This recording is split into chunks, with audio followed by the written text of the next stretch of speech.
やっほやっほ、イヤホン買ってるかい？ふぐみかんのイヤホンレビューの時間だよ。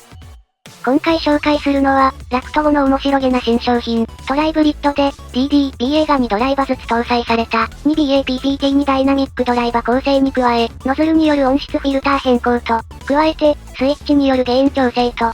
かなり特殊な構成のイヤホンでありながら、そこからさらに調整によって自分好みに変更できる可能性を秘める、かなり面白い5ドライバイヤホンだ。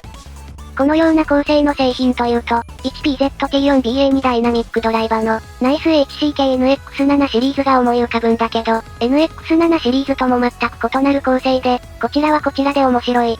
色々パッケージからして規格外なので、ぜひ、チェックしてみてほしいな。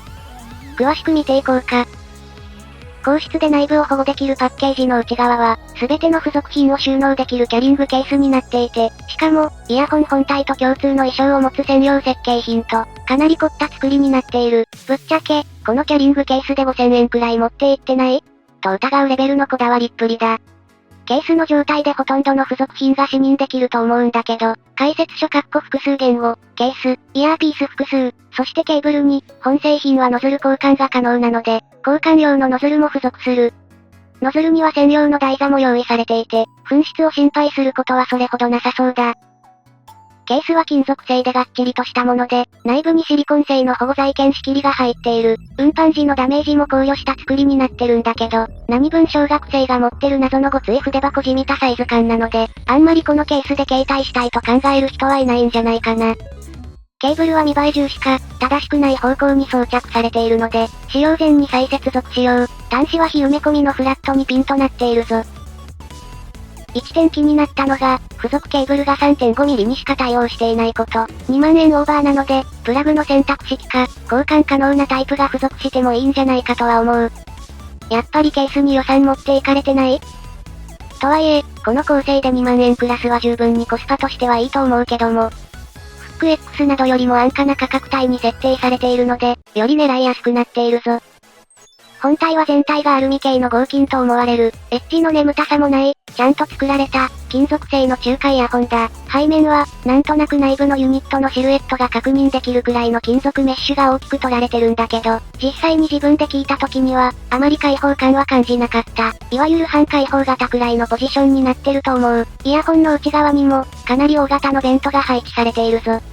音漏れは多少あるので、ガツガツ大音量で人の隣で鳴らしたりすると、ある程度音が他人にも聞こえちゃう程度に漏れちゃうぞ。ただ、見た目ほど完全に開放されてるってわけではないので、あくまでカナル型のイヤホンの範疇、中の下くらいの音漏れだと思っておけばいいと思う。ちなみに、遮音性はそれなりなので、外の音を聞きながら作業するのには向いていないことも注意が必要だな。本体外装はデザインとは裏腹に一般的な形状、耳に引っかかったり、深い装着を求められたりすることもないので、安心して買っちゃって大丈夫だ。さて、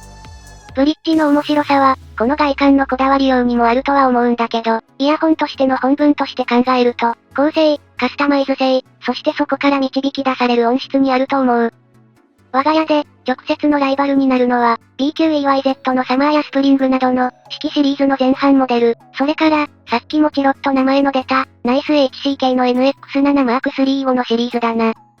このイヤホン、構成としても面白く、他に被ってるモデルは、同価格帯にはなし、ピエゾツイーターは1発、10mm。一言でピエゾツイーターといっても、より大型のものを使用していたり、小型のものだったりと、BA の型番のように、それぞれ特徴のあるユニットを搭載していたりする。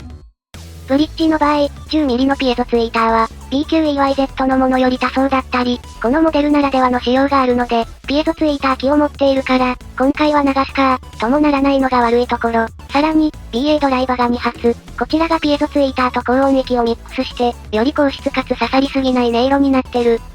ダイナミックドライバ2発が面白くて、この手のピエゾツイーター搭載のトライブリッドだと、10mm2 発を搭載する NX7 シリーズが有名なんだけど、ブリッジに搭載されている2つのダイナミックドライバは、役目がそれぞれ異なる。他のモデルが同型同素材なのに対し、こちらは中低音域担当の 10mm と 6mm の組み合わせ、より多くの音域が各ドライバで交差する作りになっていて、NX7 シリーズより低音は力強く、また、BQEYZ シリーズより、濃密かつメリハリの効いた音色を提供する。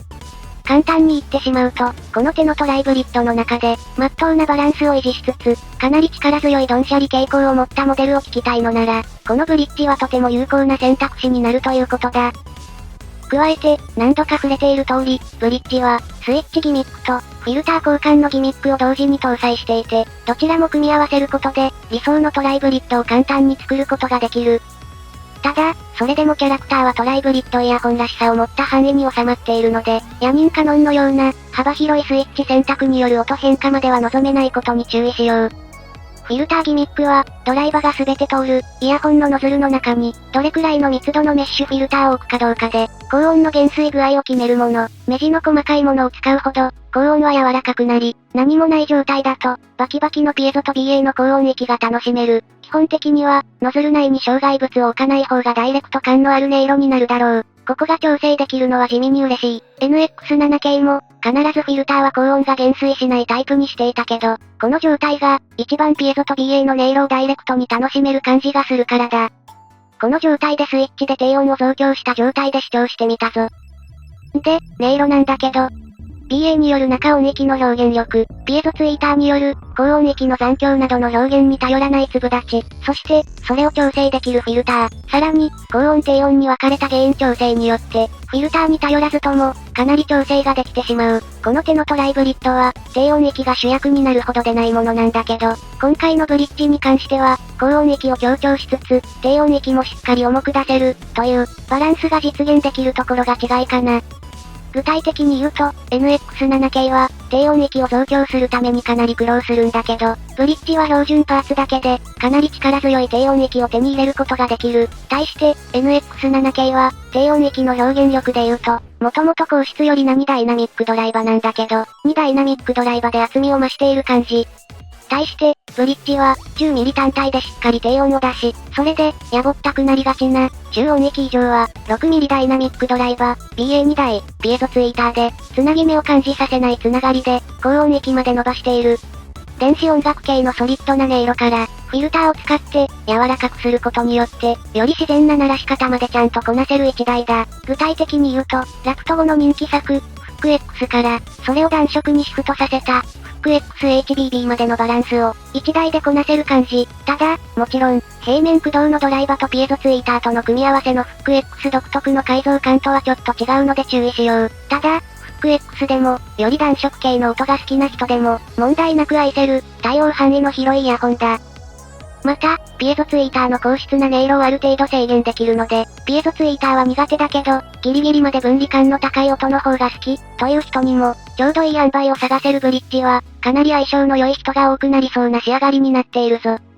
空間は広がりがある、ピエゾツイーターの高質さと、開放感がちゃんと取られている点、そして、残響が少なめで高質なアルミハウジングのおかげもあってか、変に空間が壁で仕切られない、広々とした音を感じられるイヤホンが好きな人におすすめだ。フック X 系のバリエーションとして聞くこともできるし、あるいは、各種チューニング機構によって、全く違う音にして聞くこともできる。トライブリッドらしい面白さに、ギミック付きイヤホンの面白さを掛け算したような、楽しみ方の広がるイヤホンだ。自分好みの構成を見出せれば、NX7 やスプリング、サマーなどの、競合トライブリッドにも勝るポテンシャルが発揮できる可能性があるな。一方で、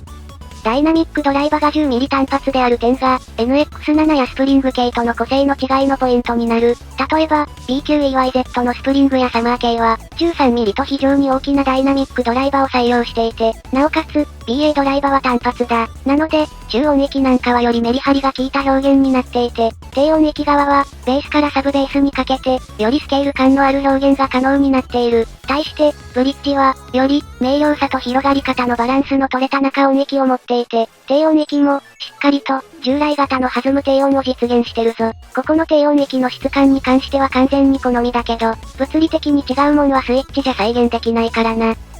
同じように、同じ2ダイナミックドライバでも、10mm6mm のフック X に対し、振動板素材と、デュアルダイナミックドライバという違いがある NX7 系は、より、厚みや重厚感という点で、ラクト後のチューニングには勝てないものの、あっさりとした中に、20同系ダイナミックドライバの厚みがある、という点で、あっさりしてるんだけど、しっかり量感がある、という特徴がある。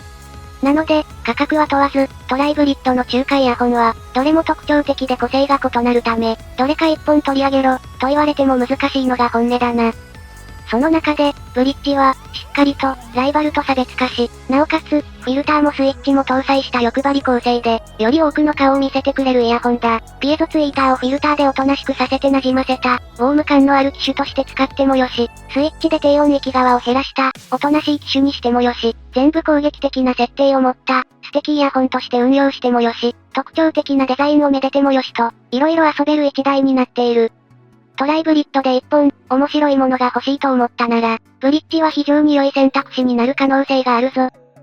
と、こんなところだな。特にスイッチとフィルターの同時搭載が衝撃的だった。そして、それに見合った音を出してくれたな。ラクトゴは面白いイヤホンを出すブランドなので、今後も注目しておきたいところだ。と、いったところで今回はここまで。